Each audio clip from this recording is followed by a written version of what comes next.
Magic Tree House Book 5 Night of the Ninjas.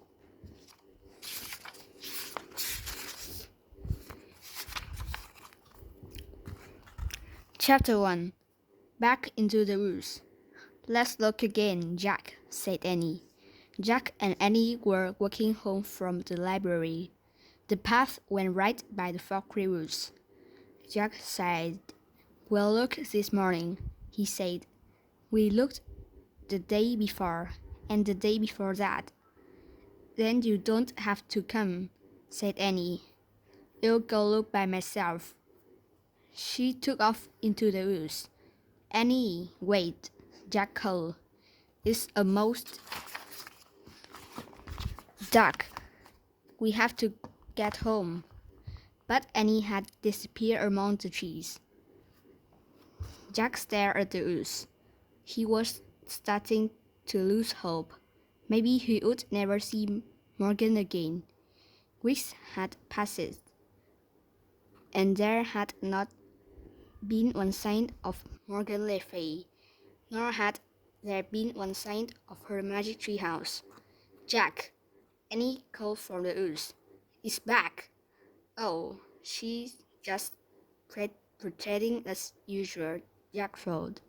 But his heart started to race. Hurry, called Annie. She's better not be kidding, said Jack. He took off into the woods to find Annie. Night was falling fast. Crickets chirped loudly. It was hard to see through the shadows. Annie, Jack shouted. Here, she called. Jack kept walking. Here, where? He called back. Here, here. Annie's voice came from above. Jack looked up. Oh man, he breathed. Annie waved from the window of a treehouse. It was in the tallest rock tree in the woods. A long rope ladder hung down from it. The magic treehouse was back. Come on up, Annie shouted. Jack ran to the rope ladder. He started climbing. He climbed and climbed and climbed. As he climbed, he looked out over the woods. High above the treetops, it was still light.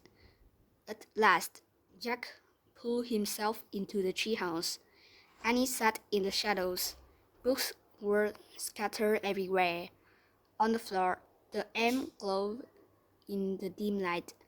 The M stood for Morgan Le Fay, but there was no sign of Morgan herself. I wonder where Morgan is, said Jack. Maybe she went to the library to get some more books, said Annie. We were just at the library. We would have seen her, said Jack. Besides, the library's closed now. Squeak! A little mouse ran from behind a stack of books. It ran to the M shining in the floor. Jeekins, said Annie. The mouse sat on the middle of the M. It looked up at Jack and Annie. Oh, it's so cute, Annie said. Jack had admitted the house was cute. It had brown and white fur and big dark eyes. Annie slowly reached out her hand. The mouse didn't move. Annie patted its tiny head. Hi, Peanut, she said. Can I call you Peanut? Oh, brother, said Jack. Do you know where Morgan is? Annie asked the mouse. Squeak. You're nuts, Annie, said Jack. Just because the mouse is in the treehouse doesn't mean it's magic. It's a plain old mouse that crawled in, that's all. Jack looked around again. He saw a piece of paper on the floor. What's that? He said. What's that? Asked Annie. Jack went over and picked up the paper. There was writing on it. Oh man, whispered Jack, after he read the words. What is this? Said Annie. A note, said Jack. It must be from Morgan. I think she's in big trouble.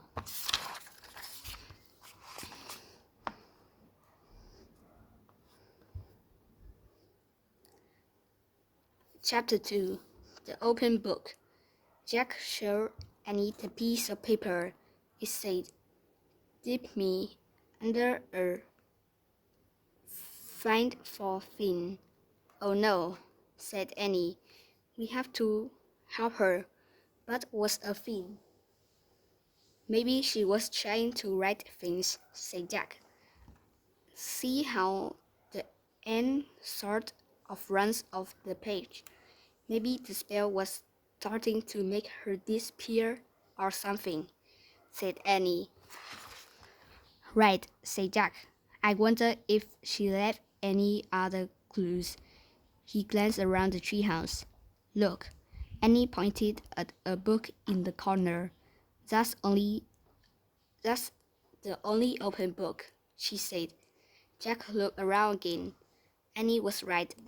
He felt a shiver go down his spine.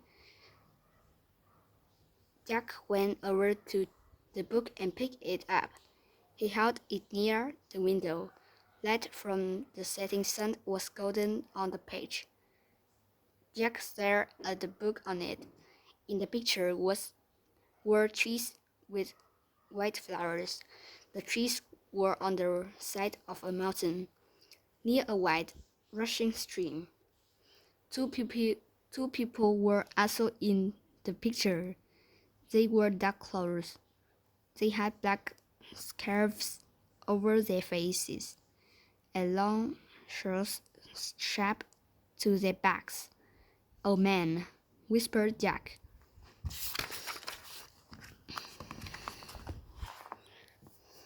"Who are they?" Annie asked. "Ninjas, I think," said Jack. "Ninjas? Really? Really?" said Annie. "Morgan must have left the book open to this page for a reason," said Jack. "Maybe that's where she was when the spell got her," Annie said. "Or maybe that's where the four things are," said Jack. "Let's go," said Annie. "Now," said Jack. "Yes, Morgan's in trouble. She needs us now," said Annie. "But we should read this book first," said Jack. "So we'll be prepared." "Forget it," said Annie. "Every minute counts." She grabbed the book from Jack. "Give it back," he said. "We have to find out about this place." Annie held the book out of reach. "We'll find out when we get there," she said. "We don't even know where that is," Jack said.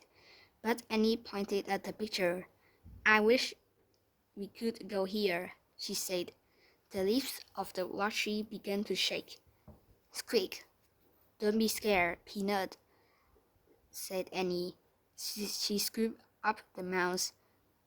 Then she put it in the pouch of her sweatshirt. The wind began to blow. It blew harder and harder. The treehouse started to spin, faster and faster. Jack squeezed his eyes shut.